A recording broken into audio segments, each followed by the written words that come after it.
Good morning students, कैसे हैं आप। आशा करता हूँ अच्छे होंगे। मैं आपका केमिस्ट्री टीचर आर के मिश्रा ऑनलाइन क्लासेस में 10th केमिस्ट्री का वीडियो लेकर आया हूँ। बच्चों, हम लोग 10th की केमिस्ट्री में पिछली बार एसिड पढ़ रहे थे। एसिड की कुछ प्रॉपर्टी हमने पढ़ी थी, ठीक है ना। हमने आपको उसमें monobasic, dibasic, tribasic acids के बारे में बताया था। बच्चों, इसके बाद छोटे छोटे टॉपिक आते हैं, जैसे कंसंट्रेशन ऑफ एसिड, है ना, डाइल्यूट एसिड और कंसंट्रेटेड एसिड, इस तरीके से। तो देखो बच्चों, कंसंट्रेटेड एसिड का मतलब क्या होता है कि कंसंट्रेशन का मतलब क्या है, पहले इसको जान लो आप। What is the meaning of concentration. Concentration का मतलब होता है कि अमाउंट ऑफ एसिड, अम्ल की वह मात्रा जो उसके जलीय विलयन के निश्चित मात्रा में उपस्थित है। मतलब जलीय विलयन में उपस्थित अम्ल की निश्चित मात्रा सांद्रता कही जाएगी, है ना। जैसे आपसे कोई कह दे कि 40% बाय वेट एसिड, इसका मतलब हुआ कि 40 ग्राम जो है एसिड है वो 100 ग्राम उसके एक्वस सोल्यूशन में है, जलीय विलयन में है, ठीक है ना। इसी प्रकार से बच्चों, कंसंट्रेटेड एसिड का मतलब होता है the acid solution containing relatively higher percentage of the acid is called concentrated acid, मतलब गाढ़ा एसिड। और डाइल्यूट एसिड का मतलब होता है बच्चों जो अपेक्षाकृत कुछ, जिसमें एसिड की मात्रा कुछ कम हो, ठीक है ना। एसिड की अगली प्रॉपर्टी बच्चों हम पढ़ रहे थे, तो अगली प्रॉपर्टी में सबसे इंपॉर्टेंट जो है आपके हाई स्कूल लेवल में, दैट इज न्यूट्रलाइजेशन रिएक्शन। बच्चों, होता क्या है कि जब भी कोई acid, when an acid react with bases alkali, then salt and water obtains, this is called neutralization reaction। देखो, जैसे मान लो आपका एसिड है हाइड्रोक्लोरिक एसिड, इसकी रिएक्शन करवा दिया जाए बेस एल्कली के साथ।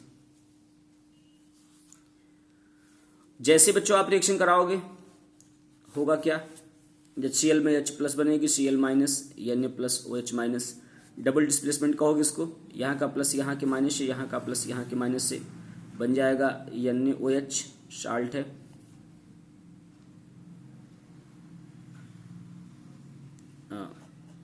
NaCl, साल्ट, और H2O प्लस एनर्जी। एनर्जी बहुत निकलती है बच्चों इसमें।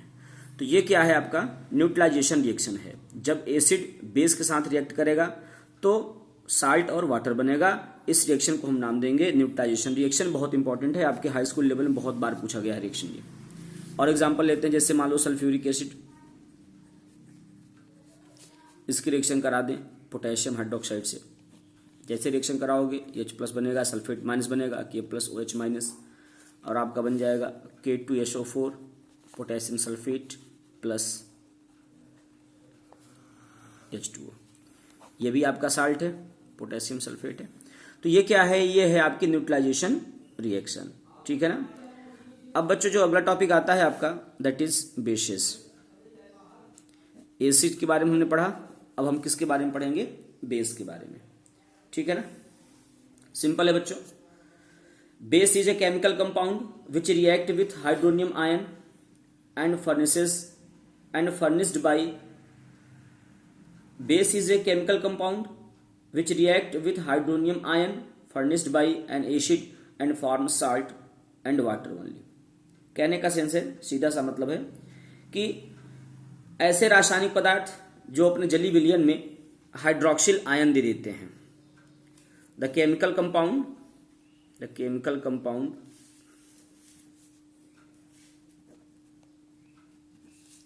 विच furnishes hydroxyl ion in their aqueous solution.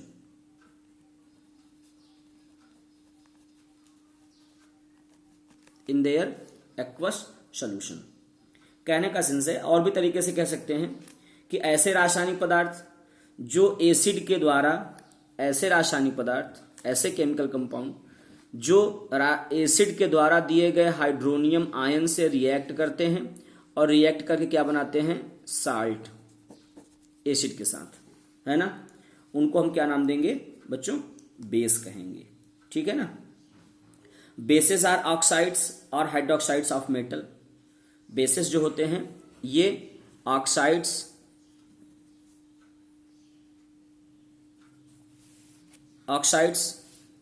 And अथवा करके और hydroxides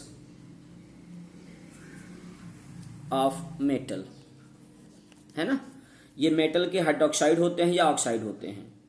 they have bitter taste and are soapy to touch, है ना। इसके अलावा बच्चों एग्जाम्पल देखें इनका हम, जैसे मान लो आपका NaOH KOH, ठीक है ना, इस तरीके से, और CuO, और भी हैं इनके, जैसे एल्यूमिनियम हाइड्रोक्साइड, बहुत सारे। तो कुल मिलाकर बेस की डेफिनेशन क्लियर हो गई कि ऐसे केमिकल कंपाउंड जिनको वाटर में डिजॉल्व कर दिया जाए तो वाटर में डिजॉल्व करने पर वो हाइड्रोक्सिल आयन प्रोड्यूस कर दें। ठीक है। और क्या डेफिनेशन हो गई इनकी, ऐसे केमिकल कंपाउंड जो एसिड के द्वारा दिए गए हाइड्रोनियम आयन से रिएक्ट करके साल्ट और वाटर बनाते हैं, बेस कहे जाते हैं। ठीक है बच्चों, यहां पे एक चीज समझनी आपको इंपॉर्टेंट है, बार बार टर्म आता है एल्कली। एल्कली और बेस बच्चों डिफरेंस होता है। एल्कली क्या है, ध्यान रखना, alkali constitute a particular class of basis, है ना।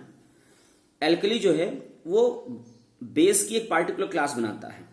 दे are water soluble and furnishes hydroxyl ion in the solution. They are water soluble, ये सारे के सारे जो एल्कली होते हैं वाटर सॉल्युबल होते हैं और हाइड्रोक्सिल आयन प्रोड्यूस करते हैं, है ना। अगर इनकी डेफिनेशन देखें तो an alkali is a base which is soluble in water, an alkali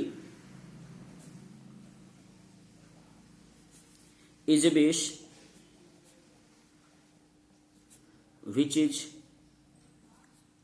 soluble in water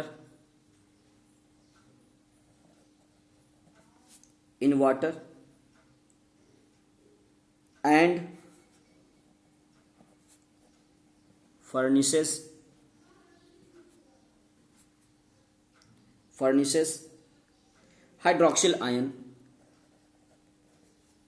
hydroxyl ion, है ना, इन एक्वस सोल्यूशन। शब्दों पे ध्यान रखना। An alkali is a base, alkali क्या होता है, बेस होता है जो वाटर सॉल्युबल होता है और हाइड्रोक्सिल आयन प्रोड्यूस करता है। ठीक है ना, उन्हें हम क्या नाम देते हैं, एल्कली। इसका मतलब ये हुआ कि any base which is soluble in water, कोई भी बेस जो पानी में डिजॉल्व हो सकता है, is able to furnishes hydroxyl ion can act as an alkali। ऐसा कोई भी बेस, ध्यान रखना, any base which is soluble in water and produces hydroxyl ion, है ना बच्चों, क्या कहोगे उसको, वो किसकी तरह बिहेव करेगा, एक्ट्स एज एल्कली। ध्यान रखना। ठीक है। इसका मतलब यहां पे इंपॉर्टेंट बात ये होती है बच्चों कि it is to be noted that all alkalis are bases. जितने आपके सारे के सारे एल्कली जो हैं वो सारे के सारे एल्कली बेस होते हैं, but all bases are not alkalis. ध्यान रखना, बहुत इंपॉर्टेंट टर्म है आपके समझने के लिए। All the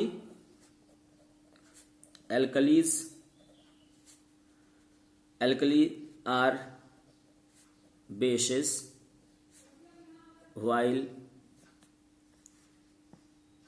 all bases are not alkali.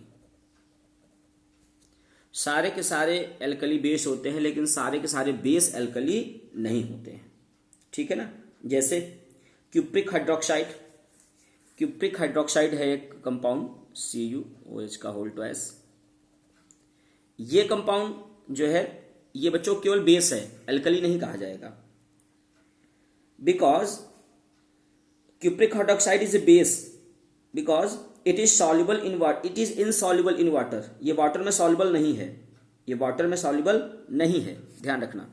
जब वाटर में सॉल्युबल नहीं होगा तो ये OH- आयन को प्रोड्यूस नहीं करेगा, और जब OH- आयन को प्रोड्यूस नहीं करेगा तो एल्कली नहीं कहा जाएगा। लेकिन चूंकि इसके पास OH है, इसलिए हम क्या नाम देंगे इसको, बेस, केवल बेस कहेंगे इसको, एल्कली नहीं कहेंगे। ठीक है बच्चों, बात समझ में आ रही है। अगला जो टॉपिक है आपका वो है फिर से वही स्ट्रॉन्ग बेस और वीक बेस। जैसे पिछली बार भी हमने बताया था स्ट्रॉन्ग एसिड और वीक एसिड। स्ट्रॉन्ग बेस क्या होंगे, the bases which dissociate almost completely, the bases which dissociate almost completely in aqueous solution, है ना। ऐसे बेस जो लगभग पूर्ण रूप से अपने जलीय विलयन में वियोजित हो जाते हैं उनको हम क्या कहेंगे, स्ट्रॉन्ग बेस। उन्हें क्या नाम देंगे बच्चों, स्ट्रॉन्ग बेस। फॉर एग्जाम्पल देखो आप, फर्स्ट ग्रुप के जितने भी हैं लाइक KOH, NaOH, है ना, और सेकेंड ग्रुप में आपका जैसे ये बेरियम हाइड्रोक्साइड, ये सब जितने भी हैं आपके सब स्ट्रॉन्ग बेस कहे जाएंगे। जबकि वीक बेस क्या होगा, इसका ठीक उल्टा हो जाएगा। बात समझ में आ रही है। The bases which dissociate only partially in aqueous solution, जो बहुत कम टूटते हैं, थोड़ा सा टूटते हैं, and produce low concentration of hydroxyl ion are called weak bases, है ना। उनको क्या नाम दोगे, वीक बेसेस। मतलब जो एक्वस विलयन में, अपने जलीय विलयन में कम टूटे, इनका वियोजन कम हो। जैसे अमोनियम हाइड्रोक्साइड हो गई आपकी, है ना, अमोनियम हाइड्रोक्साइड हो गया, कैल्शियम हाइड्रोक्साइड हो गया, मैग्नीशियम हाइड्रोक्साइड हो गया। ये सब के सब आपके किस में आएंगे, वीक बेसिस में आएंगे। ठीक है बच्चों।